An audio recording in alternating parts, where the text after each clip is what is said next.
Welcome to Emotional Sobriety.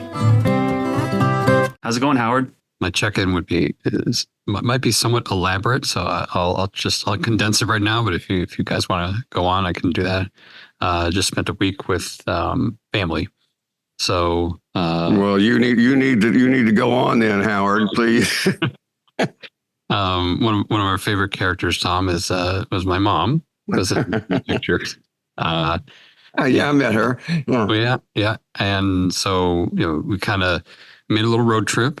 Out, from here, we're in New Jersey. We drove out, so we drove to Pittsburgh, and then ended up in Columbus, Ohio, and with my wife, and then our son met us.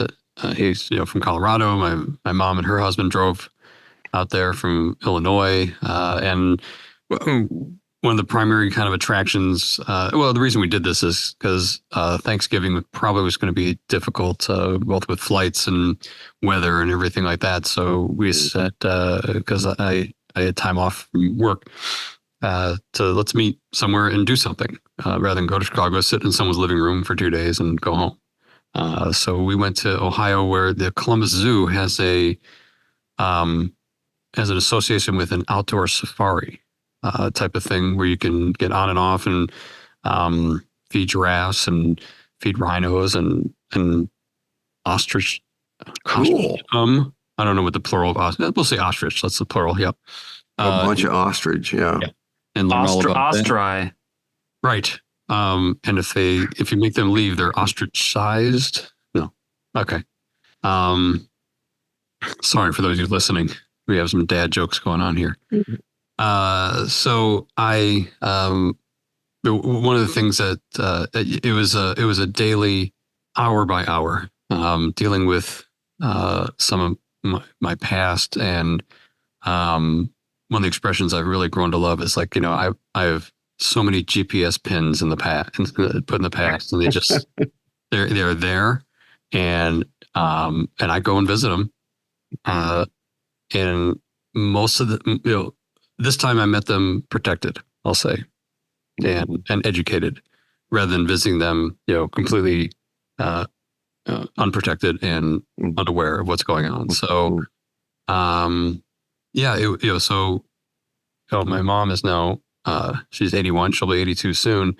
And, the idea that anything would change would be naive on my part, and really offensive. Because I know better. I just know better. And through the observations, and what happened for me, I guess, is I had to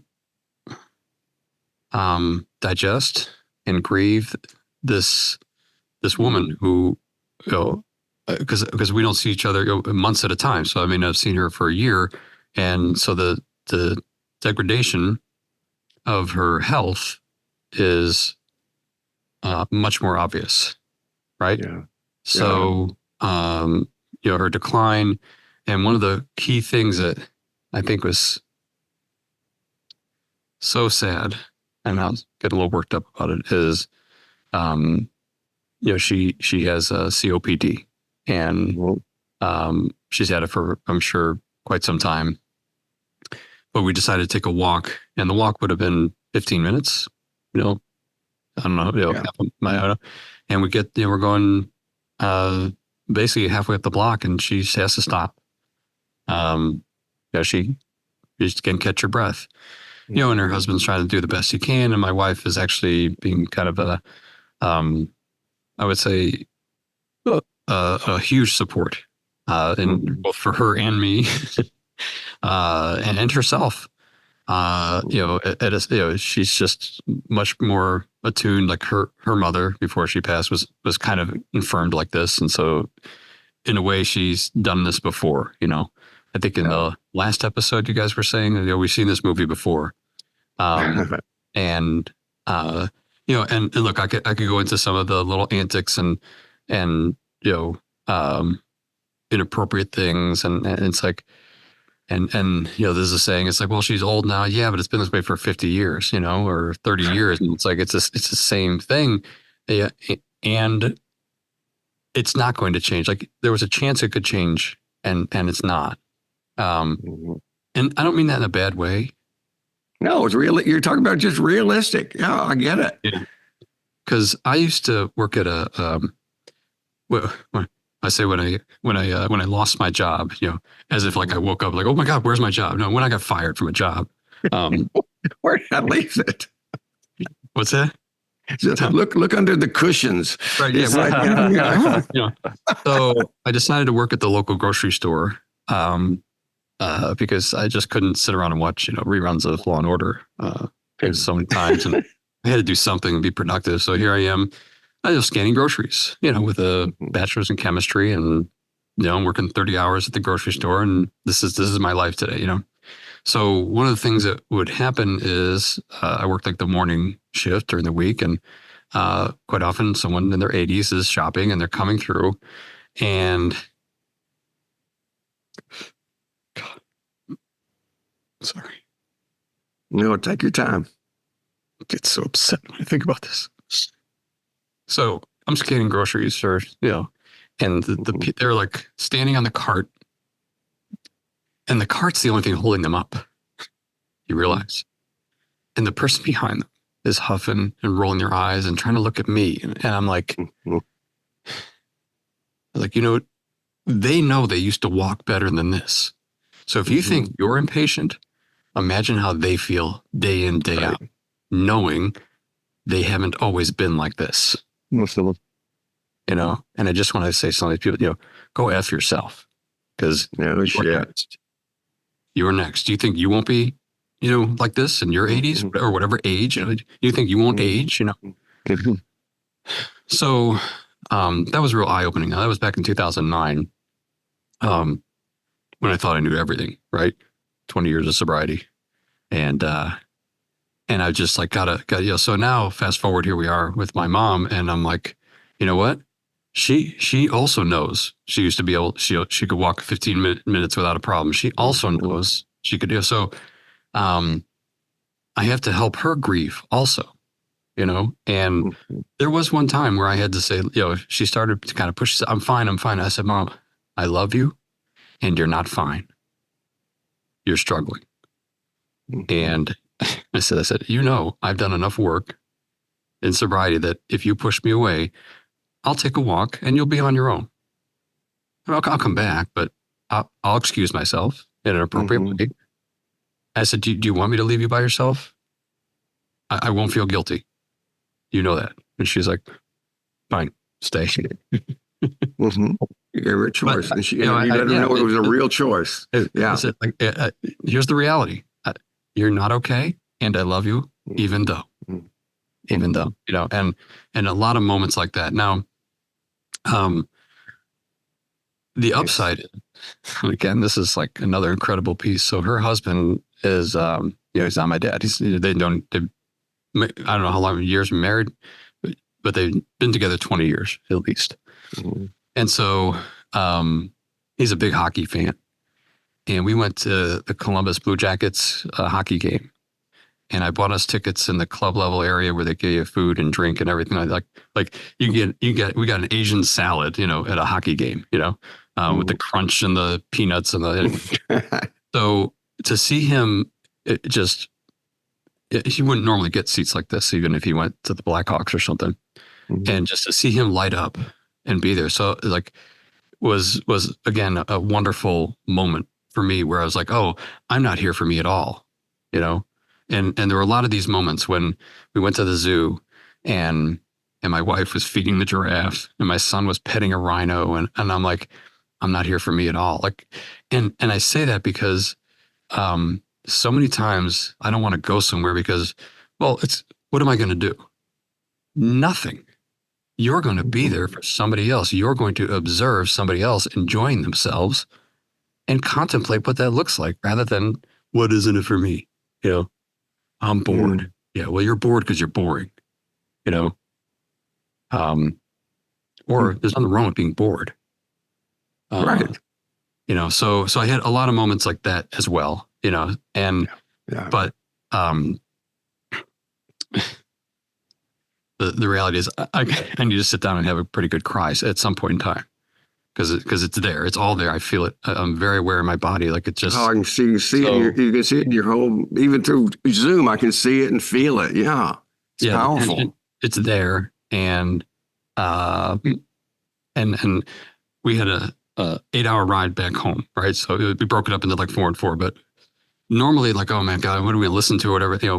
My wife and I spent the first 90 minutes back home just decompressing, and it took that. And it's still decompressing, and what I guess, the message I have here today is, and I don't know if I used this the last time, but, you may be done with the past, but the past is not done with you.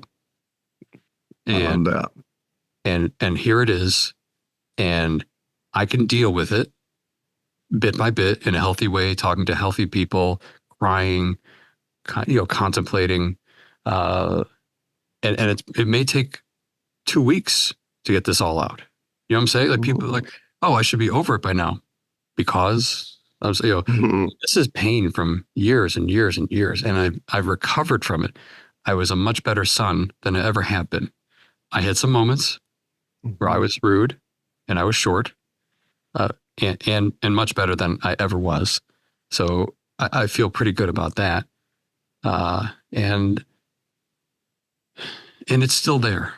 It's still there. And what I need to be aware of is when I get up tomorrow morning and go to work, and I work with teenagers, that I have to set aside what's going on with me, because that is one of the places it's going to come out, is at a snarky teenager, right? Yeah.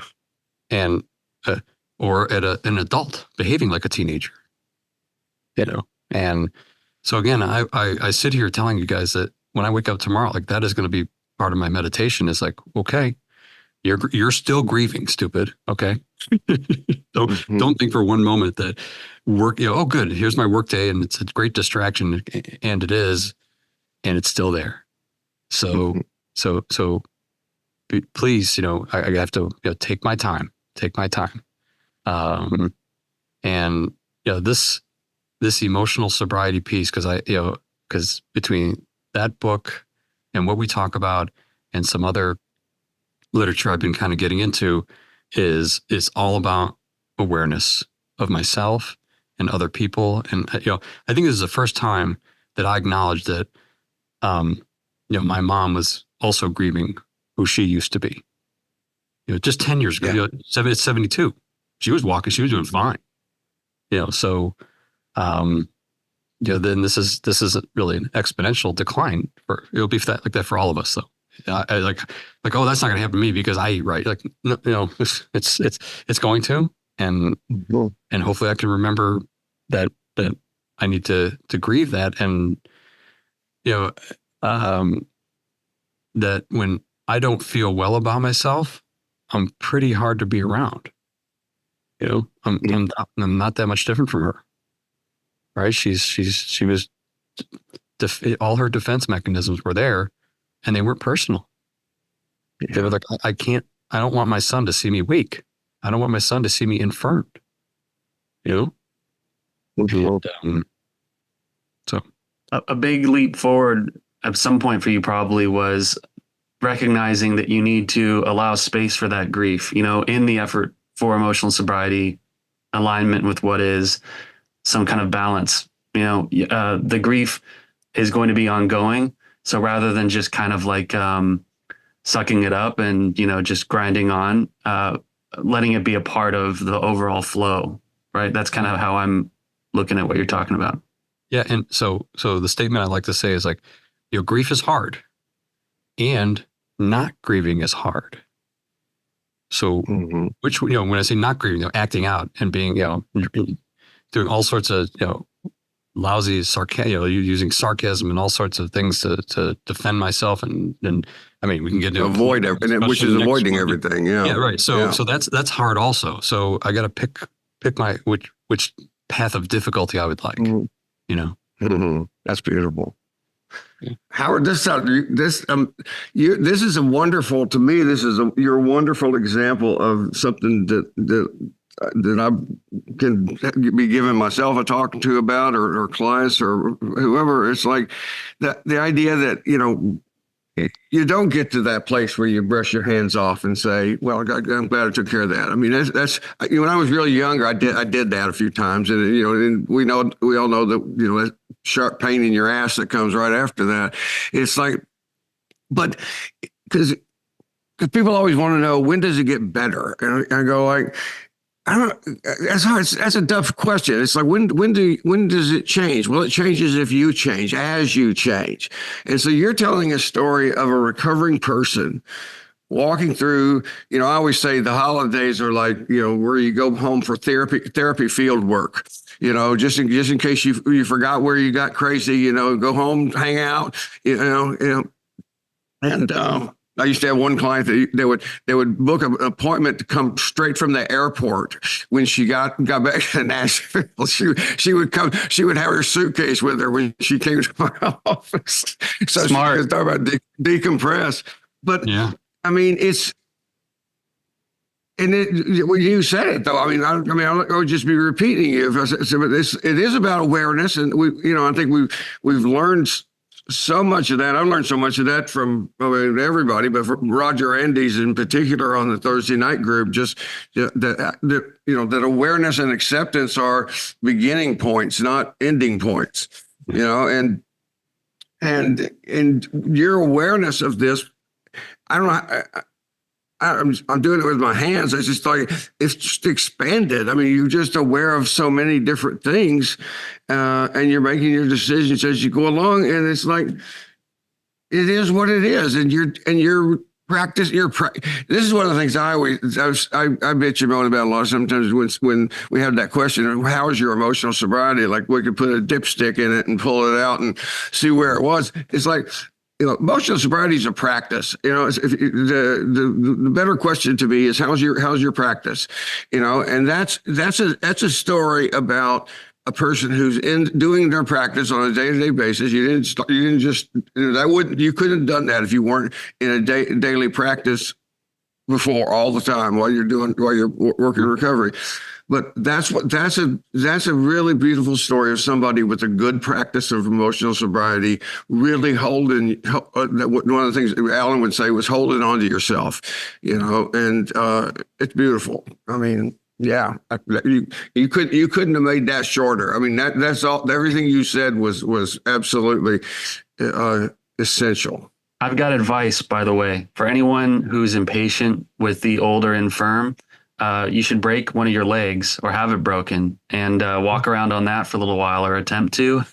And then you'll get a sense of, what it's like to be a little bit off center as far as your physical capacities. And then when you happen to be at a crosswalk and somebody's crossing in front of you at the speed of a turtle, you can take a breath and just recognize that we'll all be hobbling along someday, and we should be kind to one another. So I'm going to add something to that, Patrick. That's great advice. And let's say you've obviously healed from your injury, right? But let's say you were just healing. You're wearing long pants and you got your leg wrapped up. I have no idea, and you're walking through the crosswalk. You're not really, but you're recovering. You're still recovering, and you can't walk as fast. But from the outside, I'm like, what's wrong with him? He looks young. Can't he move faster? And it's like, we don't. You don't have a sign on your back. I just finished PT from breaking my leg, and see, I make up a story that says he's young and I need to be somewhere and he's in my way. That's the story I'll make up. Or I could make up the story that, well, maybe he just finished PT and he can't walk as fast, right? I mean, understand chronic obstructive pulmonary disorder. And I say it out loud because it's chronic. It's not acute. It happens over time. Obstructive pulmonary. She can't breathe. I mean, I don't know if anybody's ever been you catch your breath, you can't, that is the one fear of I'm going to die. Like your whole nervous system, the lizard brain takes over and it's like, this is it. And she goes through that every fucking day. Yeah. Yeah. It's, So the other thing I'll bounce off what you're saying, Howard, is, I never thought about it just this way, but it's like if we're human beings, and the truth is, I mean, if somebody claims that they no longer make assumptions, then I'm going to say, well, I don't even know how you get through the day, because but it occurred to me as you said that if we're going to make assumptions, we can make better assumptions. Yeah. It's like, and you're describing assumptions that basically give people the benefit of the doubt. It's like if I need, hopefully I don't need that explanation, but if I need an explanation of why that may be, why don't I give myself one? Because you're right. How many times have I given myself an excuse to be pissed off because I made up a story about this person, walking slow at me? It's like, I'll show this guy in the car. I'm just gonna go walking really slow. It's but I love that. It's like assume that there's that's one of the things I've learned when I learned how to not be a road rager or yelling at people in traffic and all this other stuff was just So these days I still talk to traffic, but I'll say stuff like, "Well, honey, who taught you how to drive, man?" It's like, it's trying to scooch over there a little bit. I was going to say like a Dolly Parton voice. Yeah. Oh, yeah. Dee pointed out to me, years later, she said, "You still talk to traffic. You talk to them nice." It's like, she used to say, if they knew who you were, then they would pull over and ask your advice. It's like, that kind of. But no, I love that. I love that what you're saying about that assumption. I'll take that into my check-in because we all match up pretty good today. I'm on the other side. I'm way on the other side of my cancer treatment. I've had my second PET scan. There's no sign of cancer and blood work or anything else. And but the cancer is not a problem. Cancer treatment's a problem. It's like that's what I've learned from this. And it's like, at least the kind of cancer I had that's the truth. And one of the doctors told me when I went into the process of that, he said, he said, do you exercise? And I said, yeah, I do. And, I told him what I did. And he said, well, you need to keep that up because he says, you're going to lose muscle tone with this. And he said, and he pointed out, he said, you've never experienced it this way because when you're 70 years old, it's not that easy to get it back. So the reality check was, even though I'm really 35 years old and he just didn't know it. But he was pointing out that my body was 70 years old. And so I'm at that place right now because I didn't keep exercising because, man, that fucking radiation shit took it out of me. I was on the sidelines. And I've noticed, I tell you what, one of the things I'm doing with this conversation, Howard, is just feeling gratitude in the contrast with your mom because I at my age in my level of health I can come back from the problems that I'm having right now. I have that opportunity and I'm working on getting that motivation to do that but I am having an experience with what it is like to be older. It's like we got a dumpster out in front of our house and we're doing big house cleaning. That's fun to do. The big purge, get everything. And what I've noticed is as I carry stuff out there back and forth. I mean, I have to take these very frequent breaks.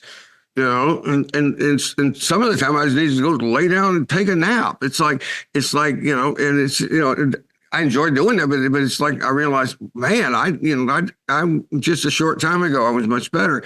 So I like the idea of using these experiences as lessons in humility, which is what we're all talking about. It's like, no, let's realize that.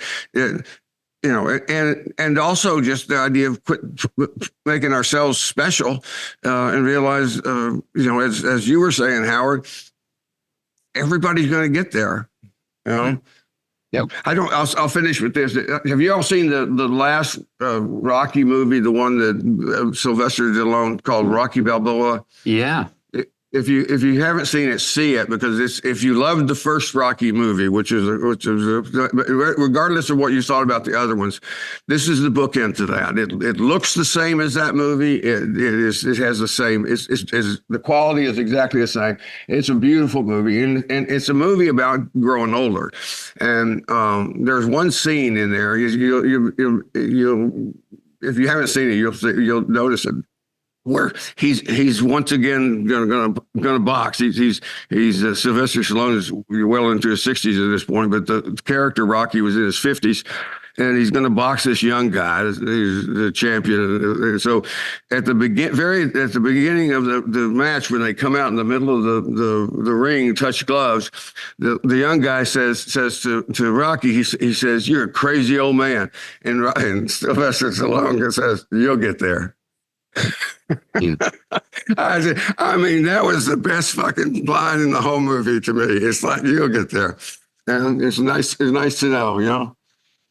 Yeah, but I'm doing good. I'm just when I'm processing that stuff with you know, I got to get back in shape, and you know, it's not easy. It's work, and I need to do it, and it helps me just to say it out loud to you guys. As my briefest of check-ins, I'm building furniture with my girlfriend, and it's terrible. You're what? Building furniture. One of those. You're building furniture. You furniture. Mean like putting it together, like? Oh yeah, not like in, you know. It's by far like you're not woods craftsman. You're designing a new. Okay, I got it. Yeah. Well, I wish there was some artistry or grandeur to it, but it's really just these giant heavy boxes that I can't lift on my own with all these panels and little tchotchkes and stuff that we're putting together. And anyway, what you said about humility, Tom, is it's helped me a little bit, at least, to just cards on the table to say a few times, I'm not good at this. I'm terrible. And it's very confusing. It's mental. The process of looking at all these like pieces just spread out like a model plane or like a jigsaw puzzle, and then trying to figure out how to put them all together. I mean, my brain is just not good at coordinating something like that. And so we're on day 2 of building this cabinet, and it's very, very frustrating. And it's the kind of thing where it's the size of it's gargantuan. It just fills the living room of the studio that I'm in right now. And everything has to be put on hold pretty much until we can find a way to like raise this thing and try not to crush ourselves or one of the dogs or to crush that's the other risk that we're running, is that like if we lift it wrong or drop it or something, then it smashes to pieces because it's made of this like whatever foam. I don't even know what it's made. Not real wood, but kind of like a particle wood. Particle wood, like yeah. Pressure particle wood, yeah. Yeah. So I guess, yeah, emotional sobriety is not saying anything mean or stupid in the process of getting from A to Z on building this thing, and then actually building and succeeding in the project. But yeah, I mean, I had to say a couple of times yesterday that I needed to check my attitude because I was not in a good mood while we're doing this, and I've got to do more of it today. So that's I don't know. It's my very like surface level, restless, irritable, and discontent that the most emotional sobriety practice will hopefully come through for me. Well, yeah, and it's a good one. I have a practical question. Is she good at it? Well, better than me. She's a little better than me. Because I mean, that's just a different way we have different brains. I mean, it's like, I don't know, I'm making an assumption. I'm making up a story right now that Howard is good at this, right? Howard, if he had you to help him, you would get through it pretty quickly. Well, Alex, so I'm good at reading instructions. I'm very good. Oh my God, something's wrong with you. It's like, yeah. And I'm also very good at giving instructions. So, well, that's good. You could read the instructions and instruct Patrick what to do. That's perfect. The problem is that's sometimes the giving of instructions doesn't always match up with the reading of instructions. It doesn't go over that well. No. So here's, when, I don't know if I ever said this on the pod before, but like I used to have this joke, when you tell me a story like that, that's actually in my recent book, How to Load a Dishwasher with Your Wife and 20 Other Ways to Fuck Up Your Relationship. Mm-hmm. Right. So again, you're doing something together where you probably both feel incompetent Mm-hmm. for whatever reason. And maybe you are. Mm-hmm. And sit there and laugh about it. Like, oh my gosh, I can't believe we can't put a fucking cabinet together. Wow. Right. And Well, smile. Well, yeah, one way I'm trying to look at it is that, and it's the same way I look at this podcast or I look at like other aspects of my life, is that like the big thing that you're dreaming of doing, right? You need to be able to do the little thing as well as you do the big thing before you could do the big thing well. Yeah. And I'm trying to look at this thing as, well, I would like to be with this person long term and do harder things. So if I can't do a fucking cabinet right, how am I going to be able to?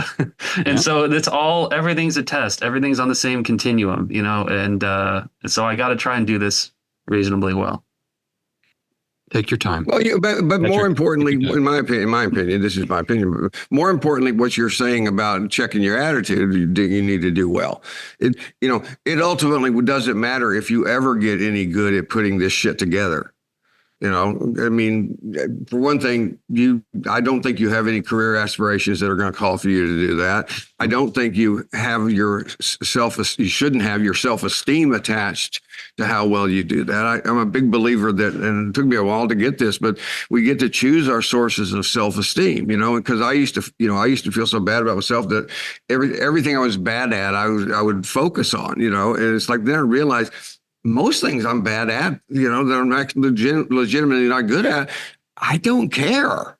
You know, like when I had jobs in hospitals and stuff, I was always in trouble for how I took case notes. I mean, I just never did it right. I never did it the way. I was always in somebody's office, you know, them giving me a lecture about this. There was, you know, I was always late doing whatever it was I was doing. I was always late doing it. And that was around the idea at that time. I got the idea that, wait a minute, I don't care if I'm any good. Now, you know, I care if in that situation I was seeing clients.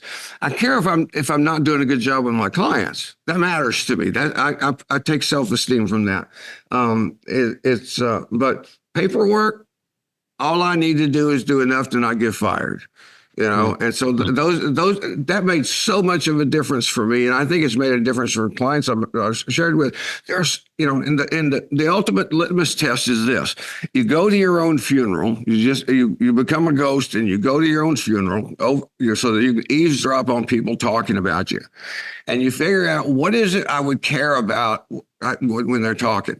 If I overhear you guys, you know, you guys are at my funeral, and you're going like, you know, I was a scatterbrained, disorganized motherfucker, you know, and I'm going, yeah, very observant, those boys, you know, it's like, I don't care. It's like, if you said, you know, we were in this process together, we did this stuff. And I never had the sense that he gave a shit about me. It's like, I got a problem. Okay, now I got a problem. So those are the things we need to be focusing on, are the things that would matter when we're dead. It's like, and the other things, yeah, we got to get them done, but that's all. You know, that's my thought. Yeah, to me, when it comes to something like this, it's like, make sure you're more committed to your girlfriend than being a cabinet builder. There's your nutshell right there, buddy. That's splendid advice. That's your bumper sticker. Because you are an amateur at that. That's probably what they told Joseph, right? The OG carpenter. That's right. We have a very brief Grapevine article that we could do round robin reading and then just chime in on it before we sign off today. The Guy Who Ruined My Meeting, from November 2024 by Robin W. He's new, he comes in late, and he disrupts everything. Someone should do something. I find my seat at the front of the room early as usual. I have long-term sobriety and still regularly attend meetings, most often here at my home group. The speaker starts to share and I'm instantly hooked, connecting and identifying with the speaker's story. I'm wholly absorbed, listening with rapt attention. And then Keith, new to the group, loudly shuffles in, late again, jostling past me in the crowded room, the oversized bag he's dragging around hitting me in the head. By now, the speaker's spell is broken and I'm furious with this inconsiderate guy who has once again ruined my meeting. Keith continues to show up late, meeting after meeting, and I obsessively rehearse in my mind what I'd like to say to him. Being a good AA, quote, I know I need to practice love and tolerance, but this is a guy who's disruptive to the entire room.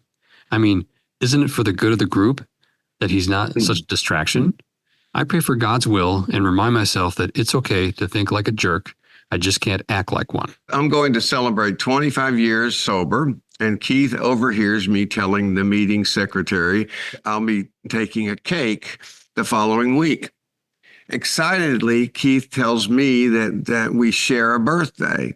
He'll be celebrating 1 year, and he asked me to present him with his cake. My heart softens a little for this stranger who I've made into my nemesis. Of course, I'll give you your cake.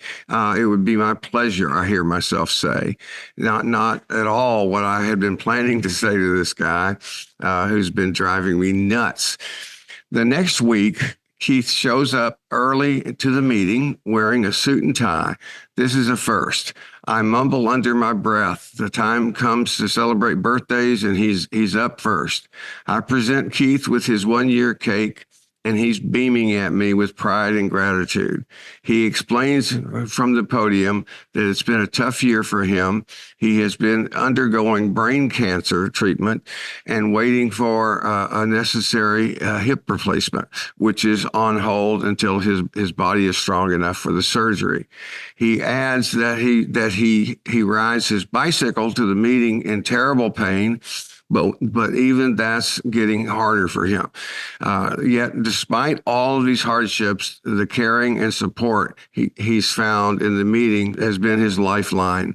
And then he thanks me, and I am reduced to tears, my heart full of compassion and humility. It's been 4 months since Keith and I celebrated our birthdays together. I hit a 25-year milestone in my sobriety that day, but more important, I was reminded of my primary purpose and why I practice AA principles in all my affairs. The best part of this story, I now drive Keith to the meeting each week, ensuring we both get there on time. Man, first of all, that's just a perfect example of the idea that we were talking about before, based on what Howard was saying, is if you're going to make assumptions, let's make some good assumptions. You know, that went opposite way. I mean, I could identify with that. Yeah. I got a personal story on that when I first got sober. I'd like to share with you guys. Please. Because I got sober. I'm 21, 22 years old, and going to meetings, as many as I can get to. And at one meeting I go to, it's like I'll say a noon meeting, something like that. And there's a woman there with a little baby, and of course the baby starts to make noise, and I'm trying to listen, and that baby's making noise, and I'm thinking to myself, boy, AA is not a place for babies. Like, oh really? Take a look around. But anyway. Yeah, right. The joke's too obvious, isn't it? Right. It's like, who would bring a baby? We have enough. Anyway, so I'm getting all riled up and just intense. And my sponsor happens to be there, and he says, and he knows how I'm doing, but he asks anyway. He's like, "So how's it going?" I said, "Fine." And he's like, "Yeah, are you lying?" I said, "Yeah." The lady with the baby, she it disrupts the meeting. She shouldn't bring the baby. And he's like, "Oh, I see. Do you know about her? Do you anything about her?" I said, "No." I said, "I know she has a baby, because they're smart like that I am." Yeah. He's like, she works 2 jobs. And she probably couldn't find a babysitter today. And this is the only meeting she can get to. And so if you have a problem with it, get to another fucking meeting, because she can't. And it just was like, he just walked away. Love it. And it's like, tough love. I see. I never had a kid. I never had. He's like, he was probably so disgusted with me. Like, who dare you? That was 35 years ago, right? Never forgot it. And now, someone comes with the baby, and I'm like, right. I hear the cooing, and I'm like, I love babies. Yep. Maybe he was disgusted with you. But the other thing I'm thinking is as old timers in the program, when somebody says something like that, is he also may have been just going, making another assumption. He may have been just going, "Oh, this is being lobbed over the net for me. I know exactly what the response is to this. I just say this kind of tough love, harsh thing and walk away. And my job is done for the day." So it's like, so because sometimes it's just, and that's just one of those situations where it's obvious, what the intervention needs to be. And I'll just tell this one quick. I was early in my recovery. There was this. I'm down here in the South. These are my biases. There's a guy sitting there eating pork rinds, and he's sitting there wearing suspenders. By the way, these are my suspenders. It's like but I think they're smart looking. That's what I described to my sponsor. It's like a suspender wearing guy, and he just was sitting there chomping on pork rinds, and here's the short version. He said exactly what I needed to hear that day. And I was thinking he was the most cliche. My main complaint was he was a fucking cliche of Alcoholics Anonymous. I mean, he was just, he was quoting, had all the slogans down. He used them all in a paragraph. It's like, it was that. And so my sponsor, you talk about one of those things that we remember forever, Howard. I remember this. I will always remember this. I share it frequently with other people. Is like, he said, you have a choice. He said, you can judge that man, or you can take what he had to say that you needed, but you can't do both. And that was the tough love for me that day. And it's like, I chose, and I did choose. I got it. I understood him, and I chose to take the wisdom that he said and realize, that's the rest of that shit's not up to me. I bombed out at one point in my life because of drugs and alcohol. And for those first couple of years, I couldn't believe when people said that one day I would have gratitude for having endured that. And I think that like a story like this, and then the work we do on the podcast, it really makes me think about my judgment, my scathing judgment of others and other points of view. Yeah. And, that's something that I wrestle with. It's still very much a part of my existence.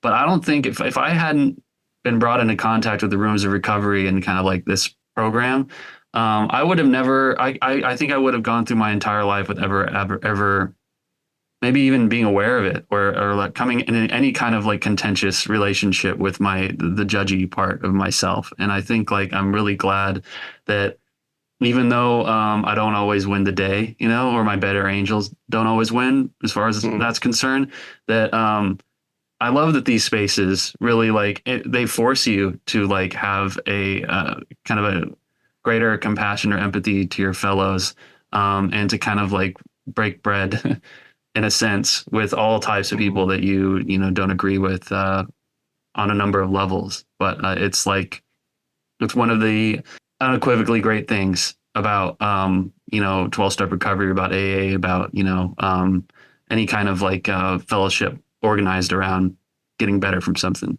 so absolutely. Labels, I mean, we're humans, so we do it all radically and perfectly, but one of the things that we think about in recovery, or I was reading something by Anthony DeMello, who wrote many wonderful books. One called, my favorite is his book Awareness. Another one that I'm reading now, rereading, is Awakening. It's like, but he says it's always about awareness, is what he says, and just and part of that is letting go of labels. I'm a everything, all the details. I'm a therapist. I'm a husband. I'm Patrick's friend. Just drop all your labels when you walk in here. Well, Tom, I think it was an episode I heard you say one time. You were going on about something, a situation, and you said, and I think it was this. You said the humility I need here is like, I don't think I have all the information. Mm-hmm. Oh, right. Even on myself, I don't have all the information. Right. Oh, so stop. Right. Making these conclusions based on facts not presented in evidence, Your Honor. That kind of thing. Absolutely. And I would say also, when you said that, I think one of the places that that I've experienced that within myself and have been working on it, will work on it always, is as a therapist. It's like when you have, one of the downsides of having, 40 years experience of doing this work is you got a whole new set of assumptions that you're in danger of making. They're based on the experience with other people. So I've seen, somebody says something that reminds me of something that, a dozen other people have said to me through the years and done that. And so if I'm not watching, it's unconscious, I'll click right in and I'll make that assumption. And I'm not going to get it at the time. I'm going to have to catch the assumption later and realize, wait a minute, because if I'm watching my client, listening to my client, I'm going to see where the communication misses. And then I'm going to go, okay, you got to go back. And because in communication, well, and we do this with our relationships too. It's like when somebody misses, when the communication goes sideways, most of us just plow ahead and try to make our position work anyway, rather than stop and realize. And I don't remember saying that exact sentence, but I like that sentence. I don't have all the information, and because the other thing I say to people in therapy when I give them experiments to do between sessions is, everything is information. There is no such thing as a failed experiment. You can try something. Information is all collaboration. My dad used to say that. It wasn't his, but that's where I got it from. He says that you can call it the 3-minute rule. You walk up to a conversation and wait 3 minutes before you say anything. I love it. Because it's like, you know what actually happened? Like, oh, you just got here. We've been having a conversation for about a half hour. And here you draw. So it's like 3 minutes, whatever it is, just like, don't be in the center just yet. Be on the outside. I love it. That's right. Yeah. Get a view of the field ahead of time. It works out very well with the scheduling, but I think next week on the pod, I would like to do something about the election. I don't know what. I'll have to get into the brain trust about that. But emotional sobriety during a very fraught time, I think, could be good, and getting a guest on or something. So be on the lookout for that. Emotional sobriety during a time where most people are emotionally soused. I was going to say, thanks so much for coming, Howard. Really appreciate it. Yeah. And we love you, Allen. We'll see you again next week. Tend your life. Tend your myth. Cultivate your narrative with whomever you